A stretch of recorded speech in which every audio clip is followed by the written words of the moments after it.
This E3 coverage is brought to you by Ting, mobile that makes sense. Hey guys, Nick and Tara here for Rev3 Games, and we just wrapped with the Sony press conference. We sure did. Day 0 of E3. This was really exciting, I thought. They had a lot of games, a few hardware announcements. They started right off the bat with a story trailer for Destiny, which obviously looks incredibly gorgeous. They also announced, and I noticed this was sort of a trend for this press conference, a lot of exclusive beta access, exclusive alpha access. They announced for this that PS4 owners are going to have alpha access on June 12th, July 17th for the beta. And they also announced what I thought was really exciting, a white Destiny PS4 bundle. Yeah. It's interesting. I almost hope that it's the type of thing where I can get that bundle now and then you'll get access to Destiny when it comes out, because I kind of don't want to wait for that to get a console that looks like it. No, it takes a few months to mix together all that white paint. Yeah, seemingly. So that's exciting anyway. Then they showed off a trailer for The Order 1886, which is a lot scarier than I thought this was going to be. That's not what I thought The Order was. I thought The Order was going to be a little more cerebral, a little more... I thought it would be more like in the thief arena and less in like the evil within arena. A little more cinematic narrative, a little less running away from a dude, shooting him, and it doesn't seem to do anything. You know? Yeah. I still thought it looked good though. And then they jumped from that game into Entwined, which is pretty much the exact opposite of The Order. Yeah, a lot of tonal whiplash at this press conference. Yeah, there really was.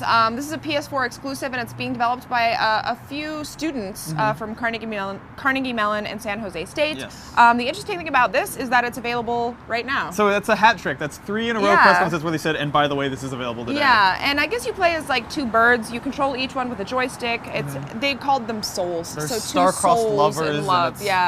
And they live through 9 lives, and it seems like a very unique story and gameplay. It seems like an independent video game to me. Yes, it does seem like that, which it is. And then they also announced Little Big Planet 3, which I think was probably one of the most exciting things for people who were in the audience. And I kind of like how they announced it, because they just were like, here's the logo on the screen. And I was like, oh, well, I wasn't really ready for that. It was a pleasant surprise. Yeah, They also had a bunch of new characters for that. They had a little bird. A little bird, a little fat guy. And they had also, I think, the most authentic live demo I've ever seen at E3, because those dudes were just fucking up constantly. Like, all the players were tripping, falling off things, screwing up these things. But it was actually kind of endearing in a way. Yeah. Like, they kept making mistakes, and I was like, oh, you're real people. Yeah, it was adorable. And then, again, they jumped from Happy Game into Bloodborne. Yeah. If your kids were watching the Little Big Planet 3 thing, I hope they covered up your eyes for the Project Beast part, because it got really gnarly really fast. That creepy-ass dog, man. That thing is going to haunt my dreams tonight. So that's from Software. It's from. We really don't know anything else about the game other than that there's a creepy-ass dog in it. Yeah, and then if you want to watch some WebMs of it, you can go to the NeoGAF thread, but we want more gameplay on that still. Speaking of gameplay, we finally got some Far Cry 4 gameplay. This was freaking amazing. This is what I was waiting for. I was not expecting them to be showing this off during the Sony press conference, so I was really surprised.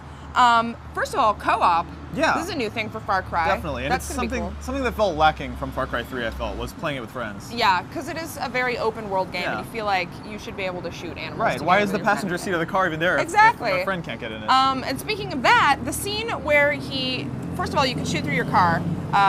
The scene where he jumps out of his car into another car, throws the guy out of the passenger seat, and then stabs the guy in the driver's seat, and then takes off with the car, and then drives it on a cliff, and then hang glides or wingsuits out of there? Because a rock avalanche forced him to drive it off the cliff. What's cool about that gameplay demo to me is that it seems like they really cut to the core of what I loved about Far Cry 3, which was going into these encampments and taking them over in whatever way you want, including strapping a bomb to like a exploding barrel and kicking it off. Like, that's Far Cry 3 and Far Cry 4, hopefully, in a nutshell for me. Like, those emergent moments are why I loved that game and why I played it so much. Also elephants. You can get elephants to attack people for you, or they might just do it on their own. I don't know. It was unclear from the trailer.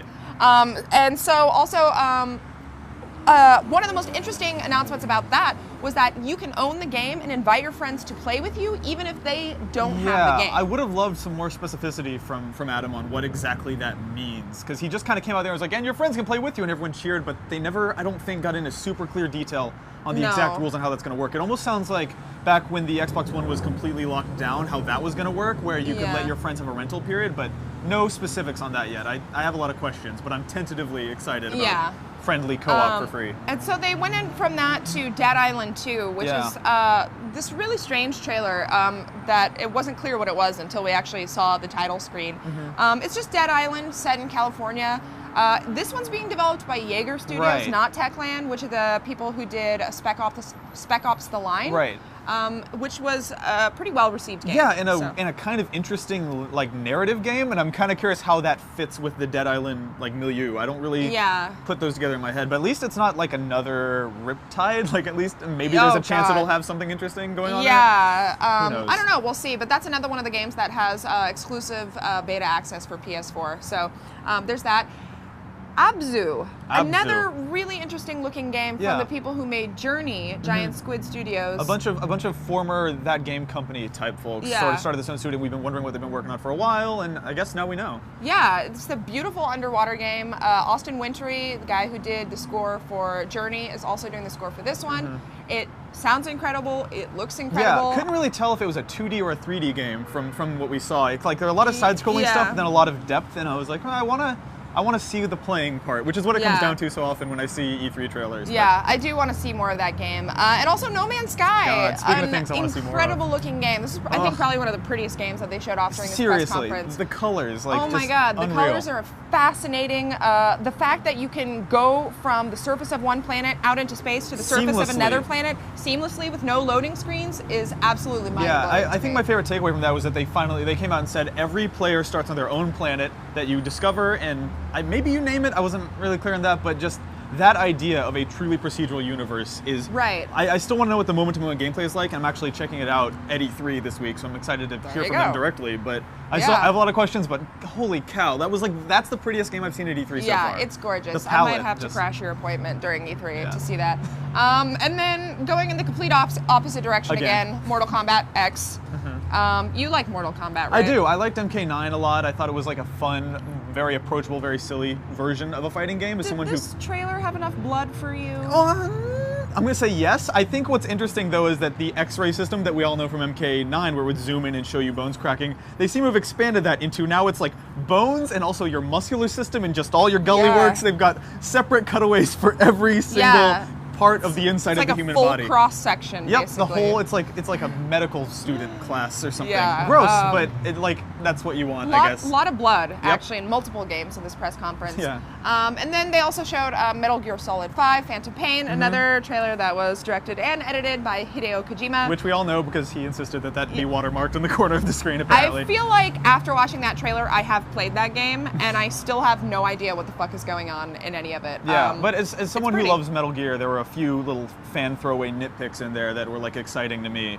Like they're building something that I think our friend Kenny speculated is Outer Heaven, because it's sort of a prequel-y type thing that looked so much like the Big Shell from MGS2, which doesn't excite people who don't care about MGS2, but as the one person who loved MGS2, I'm like, all right, maybe I know many people actually. This will be the game that ropes me back into Metal Gear, possibly. We'll see. And then the last big announcement of the night they had was Uncharted 4: A Thief's End. We got like maybe a 30-second teaser trailer for that. Yeah, kind of hope for more. After a year ago, when all we got was the Uncharted logo, I thought we'd upgrade from teaser to trailer, but instead we just got a longer teaser. Yeah. I would have liked a little smidge of gameplay, maybe, but well, all we know is that Drake's back. Yeah, kind of would have liked a new protagonist, but I also love Nathan Drake, so it's there you go. Can't win.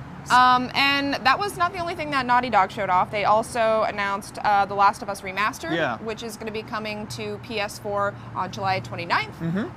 That is exciting. That was not the only remastered thing that got announced either. Grim Fandango. I think that was a surprise to almost everyone. Total curveball. I was not sure what Tim Schafer's face was doing on their stage until they made it abundantly clear. Another shocker, but it's kind of cool that they're able to use their relationship with Disney, I guess, to do these backroom dealings for games that even Tim doesn't have the rights for anymore. Yeah. Kind of tricky. Like, I love seeing people go out of their way to make things possible. Like the Harmonix Kickstarter, you know? It's like they just want to make the games available and let them exist. Exactly. So it's good to see. And that is going to be a PS4 Vita exclusive. So if you like Grim Fandango, throw that Xbox One out the window. Yep. Just kidding. That's this one. And then GTA 5, right? GTA 5! Which I didn't recognize at first. It looked really, really pretty, and for the first 30 seconds of that trailer, honestly, I was like, what are we looking at here? I didn't get the hints. I'm kind of expecting it to be DLC for the game, but it wasn't. It's just a remastered version. What's really cool about that, though, is that they said that people who played on 360 can transfer their saves to the PS4 version. So both last-gen players can transfer it over, which is a really neat idea. Yeah, also kind of a huge fuck you to Microsoft. Yeah, something about that felt like dirty in a weird way. I'm just like, oh, I can? You're gonna let me do that? It was like you won't need that 360 anymore. From what he said, it sounds like you can only bring your GTA Online save with you. And as someone who didn't finish GTA 5 all the way through, I would love to bring my campaign progress. Yeah. But overall, I love the idea of playing GTA 5 at a frame rate that isn't really, really gross and horrible. So that's why this excites me. There you go. That's a nice idea. So they did make a few small hardware announcements. They talked a little bit about PlayStation Now.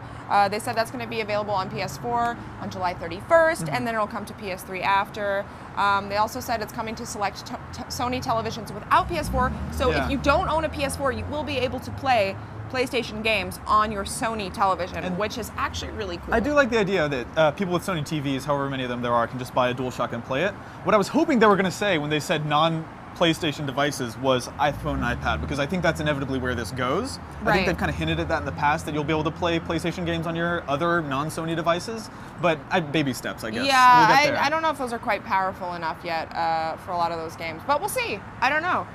They also announced PlayStation TV, which I guess is kind of like the Sony answer to Apple TV. Yeah, it's something that they've sort of shown before, but we got a lot more details about it. I think it's a neat idea. I think the idea of playing Vita games on a TV is still a little hard to wrap my head around. But I don't know. At that price point, it doesn't have to do very much to justify its existence. At $99, it's like, all right, I'll whatever. Exactly. And then they talked for a second about Project Morpheus. They said it was going to be playable on the show floor. So we may actually get to go check that out. There was one game that they had on the Project Morpheus slide that was called like Urban Luge or Street Luge or something. Street Luge, yeah. That sounds like my shit. I want to luge down the street. Luge games are fun. Like it's one of the few sports I enjoy, I think, if you can call that a sport. I have never luged because I don't want to die, but I do want to luge in a video game. So there you go. That's my plan for this Sony week. has the answer for you. Great. So that is the Sony press conference in a nutshell. We are also going to have a cut down of this, which should be available sometime today or tomorrow. So feel free to watch that. And of course, the Nintendo press conference, or their digital press conference, is tomorrow as well. So we will be covering that. And then we have about like 50 appointments all over the show floor this week. So we're going to have tons of coverage for you guys. I know we have a small team this year, but that does not mean that our coverage is going to be small. So please stay tuned. Yeah. Hey, if you're enjoying our E3 coverage, you can support us by checking out Ting, a cell phone service provider where you only pay for what you use. 98% of people, that's a 9 followed by an 8, would save money by switching to Ting, sometimes hundreds of dollars a year. Here's what makes Ting different from your current plan. With Ting, you only ever pay for what you use, and so if you're like me and never use the actual phone part of your phone bill that month would be $0.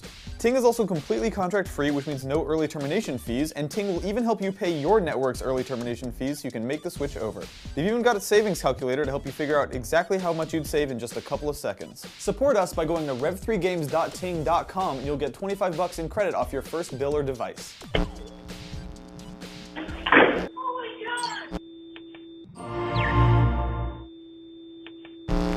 It will do so first, bigger, and better than on any other platform.